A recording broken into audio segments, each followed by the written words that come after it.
Intervju Media Servisa.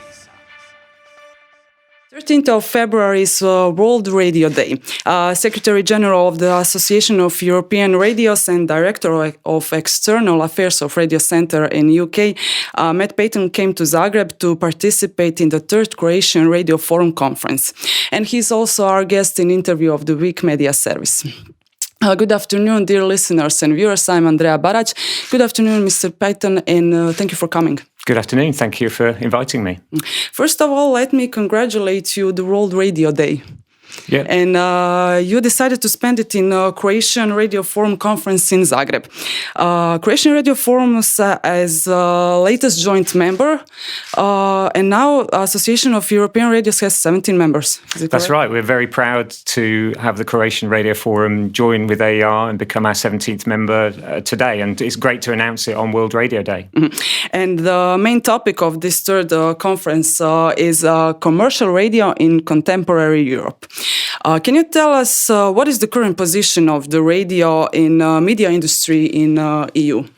I think it's important to say that radio starts in a really strong position at the moment across Europe. It reaches about 85% of the population for between 2 to 3 hours, so more in some countries like the UK, where I'm from. Its revenues, its advertising still actually remains pretty strong. Again, it kind of ranges between maybe 5% to 10% normally of the advertising market. It's more in some countries like Croatia, I understand. So it's starting from a really strong position and has some really strong foundations. It hasn't seen the declines probably that the press have seen in advertising and readership and audiences. And it's been able to sort of put its content out on lots of different platforms in different ways and evolve and remain really strong. So I think it's important to say as a starting point, it has really strong foundations, is very popular, is very trusted, is very valued by its audiences. But we can't be complacent. We can't sit back and say everything is going to be okay. We have to work hard and earn the value that we have and tackle the challenges that we face. Okay, we will speak about challenges and changes a little bit later. Sure. But what about the importance of commercial radio in the media market? Can you give us some examples from your country, how commercial radio positively affected to our market and the economy in general? Sure. I mean, there's different ways. Obviously, value of radio comes in lots of different forms. It can be the value to the advertisers. So we did an analysis of hundreds of advertising campaigns in the UK, and we found for every £1 that an advertiser spent with commercial radio, they got £7.70 back in return on investment, which was a pretty powerful figure that we could use with advertisers. The other sort of types of value, I suppose, are the value it has in providing trusted news and information, I guess supporting the music industry through the promotion of new or established artists, the payment of royalties to those artists. So there's all sorts of ways that radio provides value, not just for the listeners and the entertainment that they get, but the value to the economy and the country. And so I think that's another reason why I think it remains important and valuable. And I think that's generally understood by governments and politicians who think about these things. You mentioned trusting in the news. According to Eurobarometer research, surveys have found that the radio is the most trusted from all the media. Do you have a simple answer on that question? Why? And is it true that radio stations are free from fake news? I think that's, clearly that survey has found for a number of years now that radio is the most trusted media across Europe. In, I think, 24 out of the 33 countries they asked, radio was number one, normally followed by television and press. And probably not surprisingly, social media, online, unregulated types of media were the least trusted. People use that a lot, and we understand that. But, because it's not regulated, because there is no need for them to be balanced or impartial in the same way as radio. There's lots of opinion, but perhaps not so much fact and not so much to trust. So I think it's no accident that those surveys have found consistently over the last few years that radio is the most trusted. And I think that, again, it reflects the different range of things that radio does.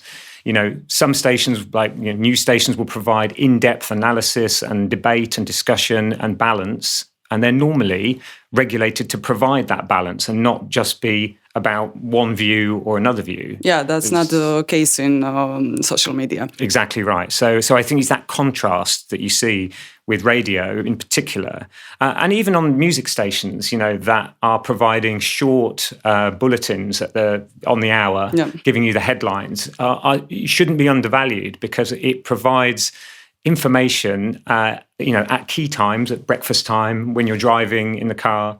So it provides that key information that you need to know. And then, maybe you'll go and find out more about it or you'll read more about it. But that sort of on the move at key times, at key points throughout the day is a real strength of radio that I think other media don't have. Mm-hmm. When you were elected in June 2019 as a Secretary General, you said it's a real honor to take on this role. Especially in the time of such enormous changes for radio across Europe.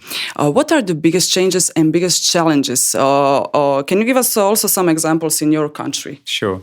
I mean, I think the one thing that we all face in all media, but radio, I guess in particular in recent years, is the explosion of competition that we face. So, what we've seen in recent years is, now we're not just competing with another radio station in our own area or even our own country. We're dealing with media companies and competitors from all around the world. I can pick up my phone and get 100,000 different radio stations on TuneIn from anywhere in the world.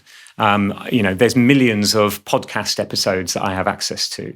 But I still listen to radio because that still gives me something else. But we shouldn't be too complacent about that because I think the range of competition that people have access to, is going to have an effect on listening and on time that people have available.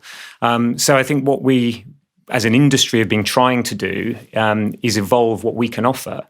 So provide different services that are distinct, that are different, that play on the strengths of radio, about being live, about being trusted, about providing that kind of live connection to people that you don't get from a Spotify or you don't get from a streaming service. So it's trying to play on the strengths of radio and do that. And so I think, in the UK, you mentioned, I mean, what we've seen there is a reaction to that by offering new and different services for different audiences to try and, in a sense, tackle the range of competition that we face. And also, being able to innovate to be where the listeners are. So we are, on those platforms as well. So, using platforms that there's an industry platform called Radio Player, which is now in about 12, 13 markets across Europe, that provides the opportunity for radio to be on smartphones, smart speakers, in cars that are connected. So radio is everywhere. So radio is everywhere, exactly right. So I think that's one way that we need to try and make sure that we can hold on to our listeners and tackle some of those challenges. Mm-hmm. And for the end, Croatia is currently in process of accepting a new law of electronic media. So it will be great for us to hear how the liberal legislative framework can contribute to the progress and develop radio industry and eventually influence on the economy in general. Sure. I mean, I think what we as AER and certainly as Radio Centra in the UK have always said is that the more freedom that radio stations have to determine their own output, the better that is going to be. That is important for us. Because for us, we live or die by that. If our listeners don't like it and people don't want it, they'll go elsewhere. They've never had so much choice. So I think providing the flexibility for radio stations to be able to react in a way that the listeners need and the listeners want is really important. Again, in the UK, we spent a number of years trying to say to our government and our regulators that the regulation that they were using was invented in a time before the internet, and in that time, maybe it was sensible to say this station should play this much music of this type, or this station should be providing this much speech or playing different types of things. And so it was quite, that they were quite interventionist. And it's more logical, actually. Yeah. So in those days, maybe it was logical. But now, I think we're in a world where, you can pick up your phone and listen to music from any genre, from anywhere in the world. having that kind of planned approach doesn't seem sensible anymore. We need to have the flexibility to be able to produce music programming and formats or news and information in the ways that uses technology that listeners really want, and the content that they really want. So we've been able to sort of do that slowly and gradually, working with our government, working with our regulator. And I think it's helped, because it's helped the industry to be able to react to the needs and desires of listeners. Okay, maybe we will accomplish the same well, like I hope you. So, yeah, okay. Yeah. Thank you for this conversation. Thank you very much. Intervju Media Servisa.